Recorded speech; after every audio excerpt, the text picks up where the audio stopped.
Alright, good morning, people of YouTube. So this time we're back with a different kind of Greymon deck profile. This is more akin to the AguBond style of play that existed back in BT6. That old style of play used cards like Bond of Bravery and this promo Greymon right here to kind of two-shot your opponent's security. You'd get two Digimon that could each deal half of your opponent's security's worth of damage, and then you need just one hit to finish them off. The main draw for playing a deck like that was the advantage of this BT6 tie, which said anytime you promoted an Agumon or Greymon card, you get to gain a memory and draw a card. It also gives your Agumon the ability to warp into the Bond of Bravery, giving you some really explosive plays, starting your turn with extra memory, and making your deck overall consistent, or more consistent by letting you draw extra pieces.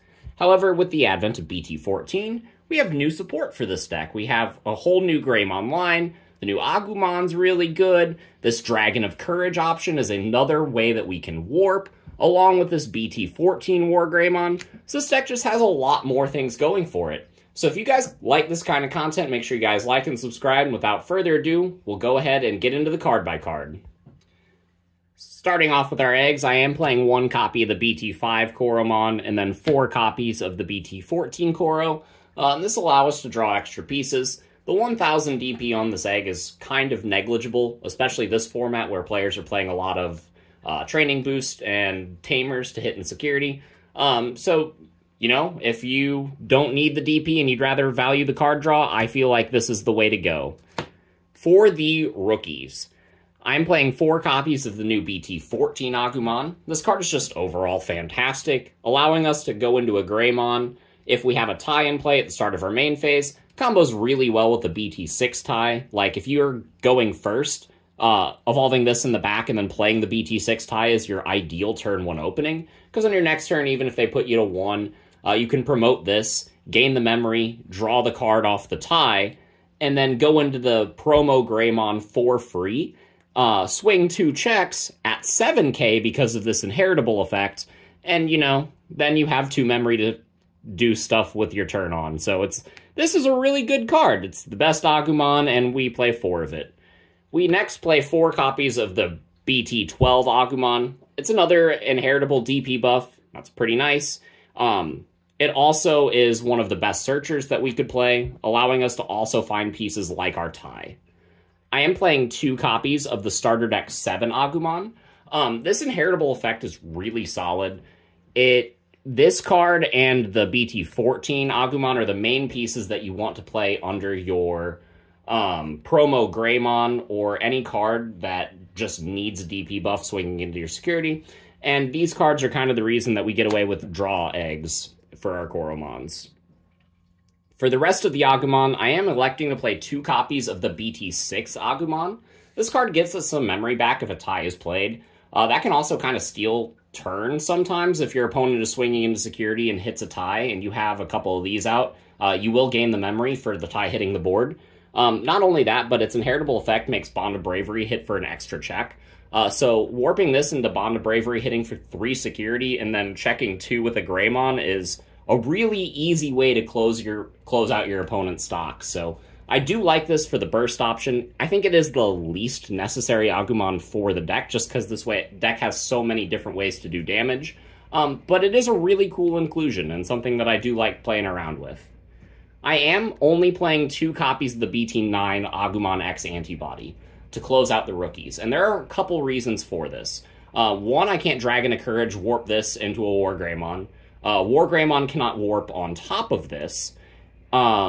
Not only that, but if this is the only card in our sources, the promo Greymon does not get the extra security attack, and this card really doesn't have a lot of value unless it goes on top of an Agumon, which is still good enough to justify playing. Like, this is still a fantastic card.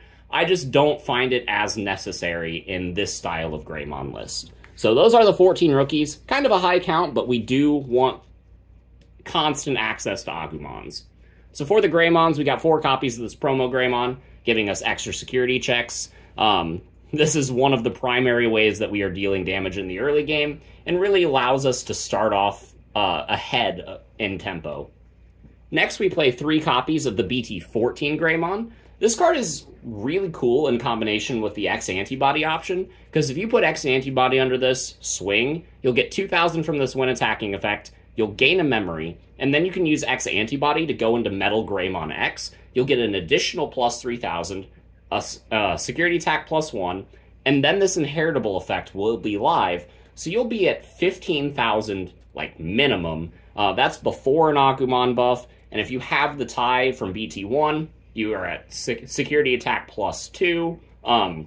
It's a really effective way to just burst into a really high DP Digimon that can do a lot of damage. And for that reason, I do like including 3 of it in this style of deck. I am playing 1 copy of the BT11 Greymon X Antibody. I'm only allowed to play 1, and it makes our Metal Greymons really, really cheap. So, still a good card. Can offer us some protection. It's not really as important in this deck because we don't really need our bodies to stick around. If they burn through 2 or 3 security, they've basically done their job. But this card makes our future plays pretty cheap. So if you draw this, you are holding it until you need to go into a Metal Greymon. The last level 4 that we are playing is the single copy of a Goonimon from BT4, and I am considering increasing this number. Because the BT6 tie never has to suspend for any of its effects, it's a really good card to evolve a hybrid on top of to close out the game. And I really like doing that. Not only that, but this card can, if necessary, be bait for Blast Evo. Like, you can put Metal Greymon Ace on top of this on your opponent's turn and really catch them off guard. It just has a lot of uses. It's a really good card. Hybrid for game is still good. And that is it for the level 4s. So for the level 5s, I am playing 3 copies of the BT12 Metal Greymon. I think this is the best generic one, especially since we have so many tie targets in our deck. Whenever this card does redirect an attack, it is always triggering that. Not only that, but there's a lot of ways to buff this card's DP. So if there's something that you need to get over, swinging into it with Raid and then triggering X Antibody to go into Metal Greymon X or War Greymon X is a really fantastic way to just blow something up that's standing in your way. I am playing 3 copies of Metal Greymon X. This is the most important level 5 in the deck. The unfortunate part is it's not counted as Metal Greymon, so it's not part of the combo with the Dragon of Courage Warp, which is why we are only playing 3 and we are still playing Metal Greymons in the list. But this card is really fantastic in combination with swinging with the BT14 Greymon, going X Antibody into this.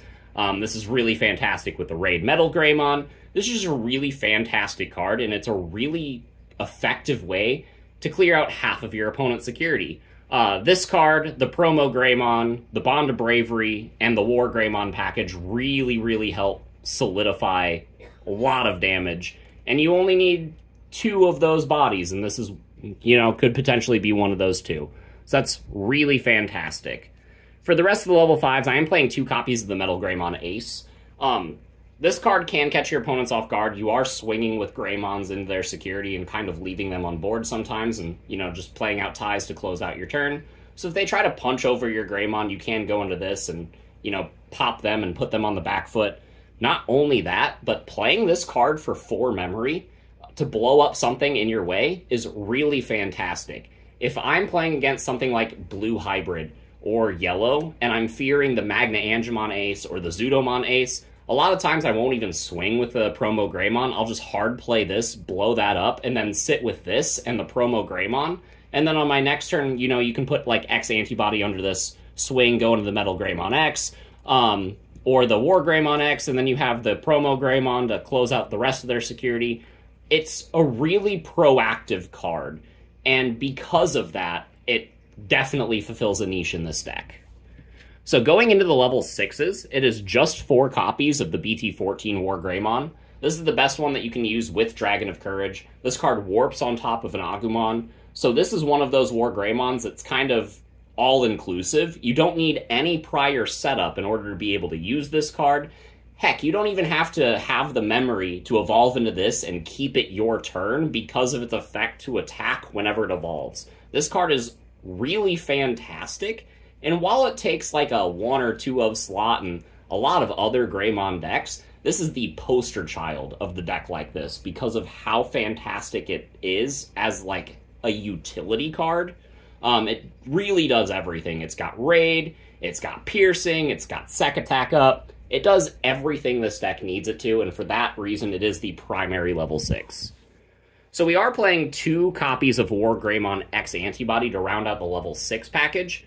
You can do something really fun, like putting an X Antibody under the AguBond, warping it into the War Greymon, using this card's effect to force the attack, and then triggering X Antibody to go into this, and then gain a bunch of memory back and keep it your turn, which is really fantastic. And then this will blow something up in the process. You could potentially raid into something else. Like, it's a really fantastic card, and it has a lot of utility in this list, and there's no other level 6 that I would rather have for the supplementary slot, especially since this card combos so well with X Antibody, so well with the War Greymon. Like, you could put X Antibody under an AguBond and then Dragon of Courage, go into the War Greymon, swing, and then go into this. Like, there are so many uses for this card, and I wouldn't play any less than 2.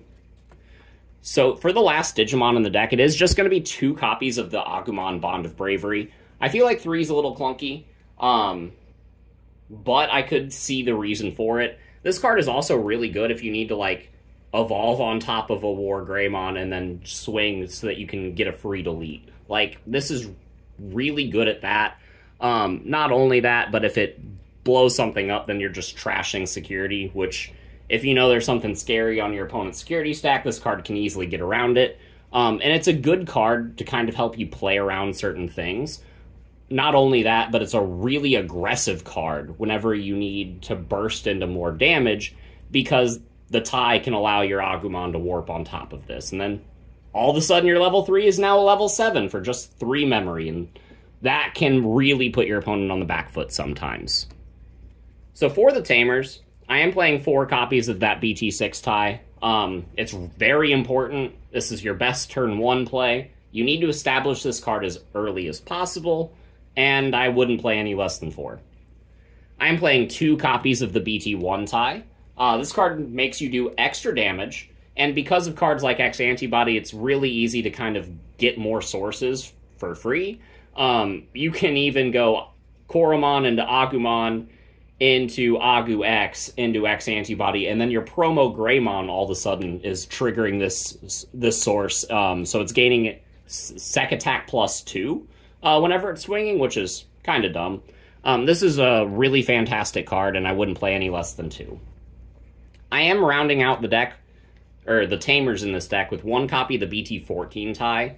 This is pretty nice, especially in combination with the promo Greymon.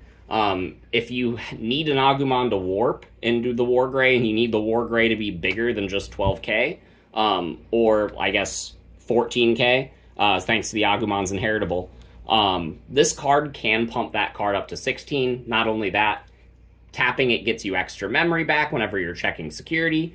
This is a really fantastic card, the more that I start to play with it, and I really kind of undersold this whenever I was opening my packs initially. I don't think it has a place as any more than a 2 of in a list like this, but I see the argument for bumping it up to 2. I think it's a good card, and I think you should test it and see how you guys feel about it. Going into the options to close out the list, I do play 3 copies of X Antibody. It's a really good aggressive piece in this deck. Really helps you burst into more damage. It really helps you control the board by going into, like, War Grey X. Like, this card is overall fantastic, and I think the deck can't function without any less than 3. And then rounding it out, I am playing 2 copies of Dragon of Courage. So the more I test this card, the more broken I realize it is. And if you are playing a War Greymon style list, like any War Greymon style list, I highly recommend that you tech at least 1 copy of this card in it. But in a list like this, it just makes sense to play at least 2. This card allows your Agumon to get custom-tailored sources from your trash directly under it, and then warp into a War Greymon for free. Well, I guess you still have to pay 4 for the option. But aside from that, it's free. And then your War Greymon comes out, and it starts swinging, and then your opponent's just having a really bad time. Not only that, its security effect is kind of dumb, because it'll let you just play an AguBond and then this card goes to your hand, and then all of a sudden you're set up to win the game. So if your opponent hits this in security, they just go, well, crap, I'm gonna lose. And, yeah, that's all 50 of the cards for this list. There's a lot to say about some of the card choices here, so this video was a little bit longer than normal. But this list is highly flexible, and I don't think it's something that a lot of people have put a lot of testing into this format. So there are a lot of different avenues that you guys could take this list, and if you guys come up with something different than what I have here, please let me know in the comments. I'd love to see it. But that being said, I hope you all have a good one, and we'll see you guys in the next video. Bye, everyone.